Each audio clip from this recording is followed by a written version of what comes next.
بسم اللہ الرحمن الرحیم۔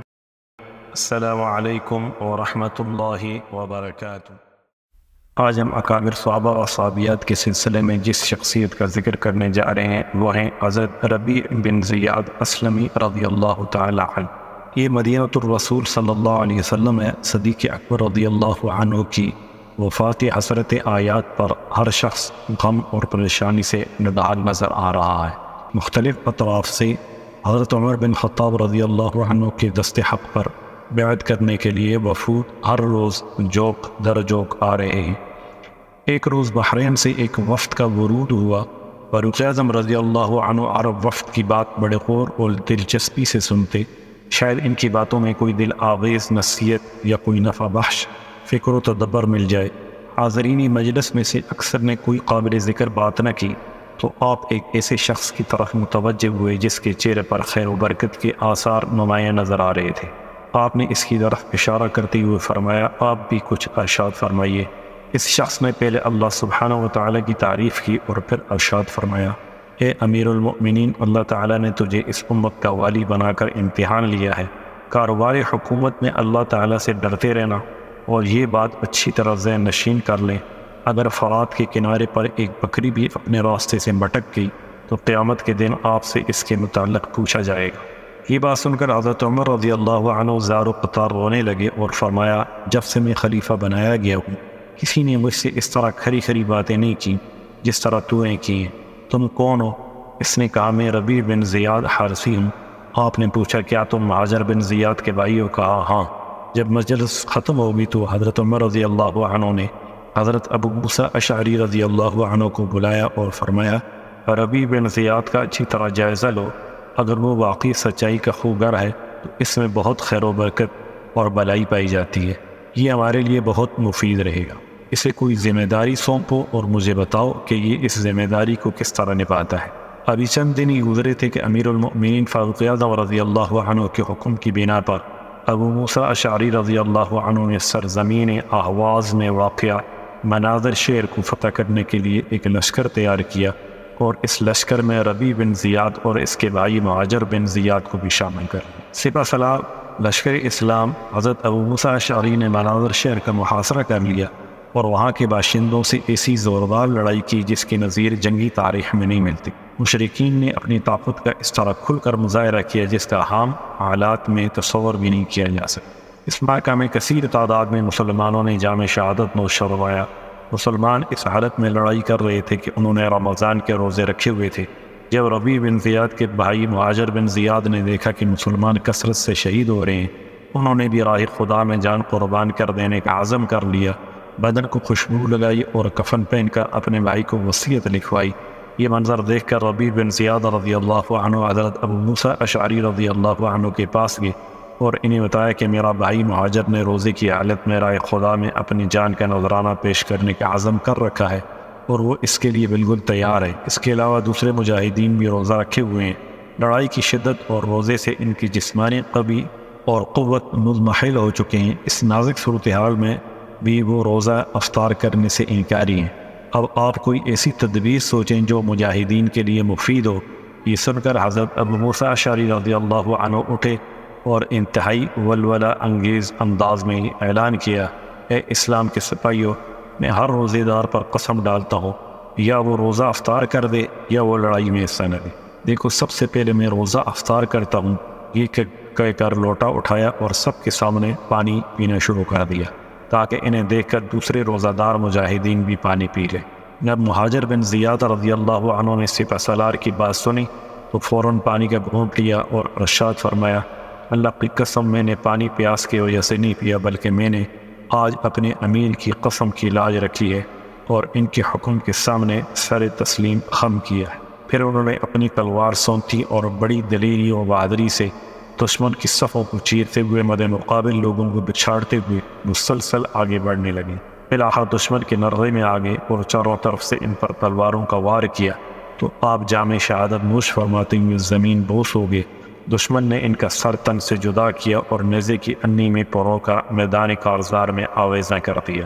حضرت ربیع رضی اللہ عنہ نے جب اپنے بھائی کا سر دیکھا تو برائی آواز میں فرمایا، او میری ماں، کہ جائے تیری خیر و تیرے انجام پر ہم رش کے کناں ہیں، تیرا سر نزے کی انی پر نہیں بلکہ تحت فردوس کے محملی تکیوں پر موضوع استراحت ہے، میرے لاڈلے بھائی اپنے اس انجام پر خوش ہو جاؤ۔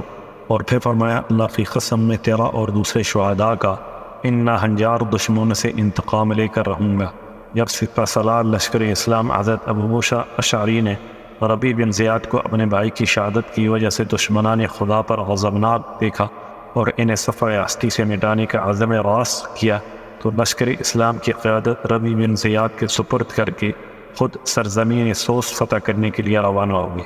حضرت ربیع بن زیاد اپنے لشکر کی ہمراہ دشمنوں پر برق بن کر گرے اور سیل رواں بن کر انہیں خصم خاشاب کی طرح بہا کر لے گئے۔ آنے واحد میں ان کی صفوں کو چیر کر رکھ دیا اور ان کی قوت کو چشم زد میں بکھیر دیا۔ اللہ تعالی نے سرزمین مناظر کو حضرت ربیع بن زیاد کے ہاتھوں فتح کر دیا۔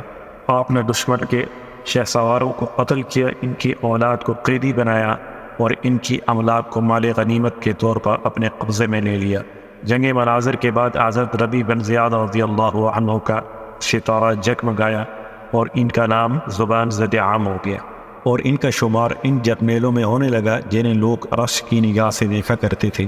جب مسلمانوں نے سرزمین سبہستان کو فتح کرنے کا عزم کیا تو لشکر اسلام کی قیادت حضرت ربیع کے سپرد اس امید پر کی کہ یہ اس معرکہ میں بھی فتح و کامرانی کا اعزاز حاصل کر کے واپس لوٹیں گے۔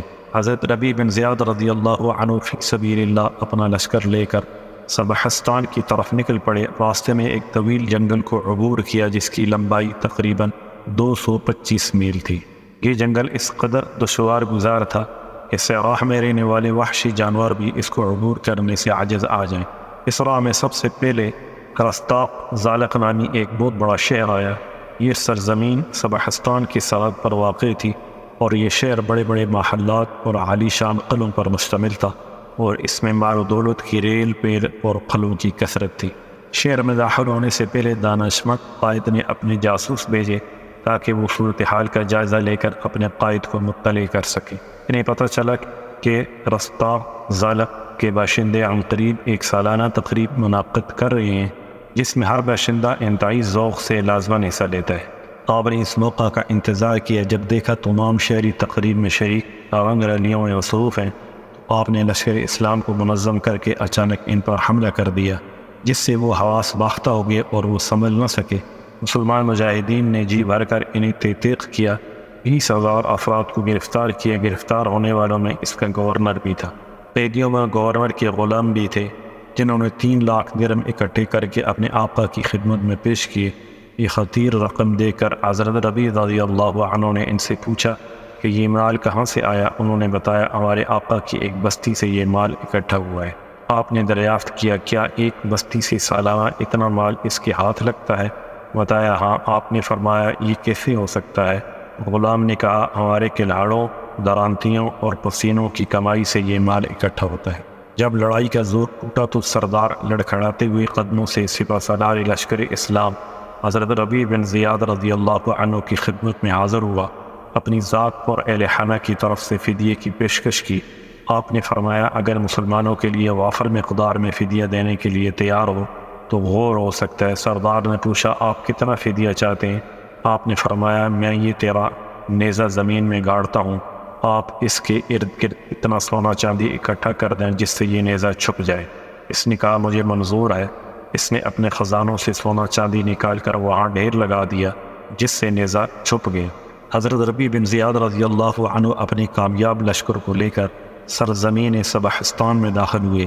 پے در پہ قلعے لشکر اسلام کے گھوڑوں کی صبح کی ٹاپ سن کر آپ کے قدموں میں یوں گرنے لگے جیسے موسم خزاں میں تیز آندھی سے درختوں کے پتے گرتے ہیں۔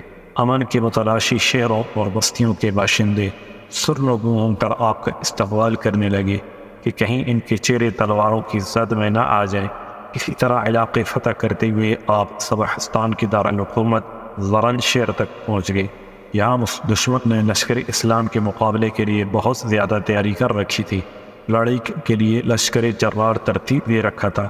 مقابلے کے منتخب شاہ سواروں کو مقدمۃ الجیش میں رکھا۔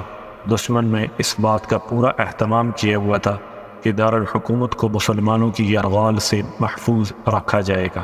اور اس کا پوری طاقت سے دفاع کیا جائے گا، اور سبہستان کے دارالحکومت پر مسلمانوں کے حملے کو پسپا کر دیا جائے گا، خواہ اس کے لیے کتنی ہی قیمتی جانیں کیوں نہ قربان کرنی پڑیں۔ پھر حضرت ربیع اور ان کے دشمنوں کے درمیان گمسان کا رن پڑا، اور دونوں طرف سے تیغ ہونے والوں کی کشتوں کی پشتے لگ گئے۔ جب مسلمانوں کی فتح کے آثار ظاہر ہوئے تو قوم کا سردار پرویز ربیع رضی اللہ تعالی عنہ سے صلح کرنے کے لیے کوشاں ہوا۔ اس کی ہر ممکن یہ کوشش تھی کہ اس علاقے کی ویرانی اس کے ہاتھ سے نہ جاتی رہے، اور وہ اپنی قوم کے لیے بہتر شرائط پر صلح کرنے کے لیے کامیاب ہو سکے۔ اپنی طرف سے حضرت ربیع بن زیاد رضی اللہ عنہ کے پاس ایک قاصد بھیجا تاکہ وہ آپ سے ملاقات کے لیے وقت لے سکے، اور اس ملاقات میں اسے صلح کے لیے آمادہ کیا جا سکے۔ آپ نے اس کی تجویز کو قبول کرتے ہوئے ملاقات کے لیے آمادگی کا اظہار کر دیا۔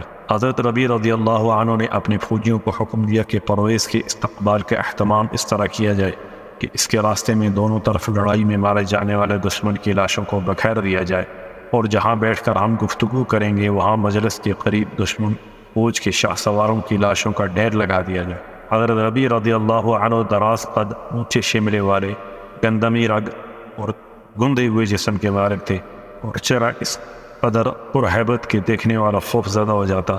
جب پرویز آپ کے پاس آیا تو دیکھتے ہی اس کے جسم میں خوف سے کپ کپاہٹ طاری ہو گئی۔ اپنے قریب لاشوں کا ڈھیر دیکھ کر مارے خوف کے اس کا دل بیٹھنے لگا۔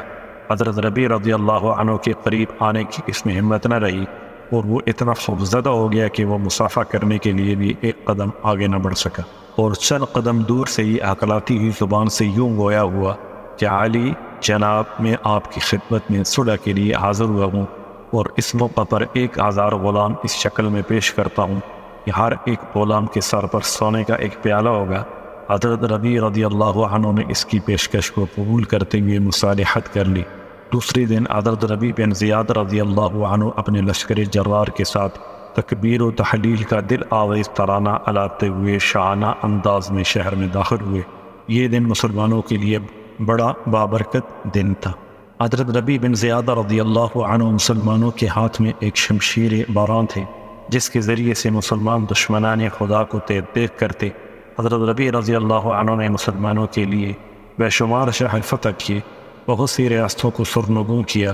جب حکومت بنو امیہ کے پاس آئی تو حضرت امیر معاویہ رضی اللہ عنہ بن ابو سفیان نے انہیں خراسان کا گورنر بنا دیا۔ آپ نے یہ منصب بامر مجبوری قبول کیا۔ آپ کا دل خوش نہیں تھا، اور اس وقت ان کے دل میں اور زیادہ انقباض پیدا ہوا کہ جب حکومت بنو امیہ کے ایک بہت بڑے ستون نے انہیں ایک خط لکھا جس میں یہ تحریر تھا: امیر المؤمنین معاویہ بن ابو سفیان کا آپ کو حکم ہے کہ مال غنیمت میں سے سونا چاندی بیت المال کے لیے رکھ لیں اور باقی اشیاء مجاہدین میں تقسیم کر دیں۔ آپ نے اس کے جواب میں خط تحریر کیا جس میں یہ تحریر تھا: میں نے اللہ کی کتاب میں اس کے بالکل برعکس حکم دیکھا ہے جو آپ نے امیر المؤمنین کی جانب سے مجھے دیا، لہٰذا امیر المؤمنین کے حکم پر عمل نہیں ہو سکتا۔ پھر آپ نے مجاہدین میں منادی کرا دی کہ آؤ اور اپنے حصے کا مال غنیمت لے جاؤ، اور مال غنیمت کا 5واں حصہ بیت المال کے لیے دارالخلافہ دمشق روانہ کر دیا۔ جمعرات کے روز حضرت ربیع رضی اللہ عنہ کو یہ خط ملا، اور دوسرے روز آپ سفید اجلے کپڑوں میں جمعہ کی نماز پڑھانے کے لیے نکلے۔ خطبہ جمعہ ارشاد فرماتے ہوئے کہا: تم سب آمین کہنا۔ پھر آپ نے یہ دعا کی: الہی، اگر تو مجھ سے خیر و بلائی کا ارادہ رکھتا ہے تو مجھے جلدی اپنے پاس بلا لے، تیری عزت کا واسطہ دیر نہ لگانا۔ سب لوگوں نے آمین کہا۔ اس دن کا سورج غروب نہیں ہوا تھا کہ حضرت ربیع بن زیاد رضی اللہ عنہ اپنے خالق کے حقیقی سے جا ملے۔ آسمان تیری لحد پر شبنم افشانی کرے۔ والسلام علیکم ورحمۃ اللہ وبرکاتہ۔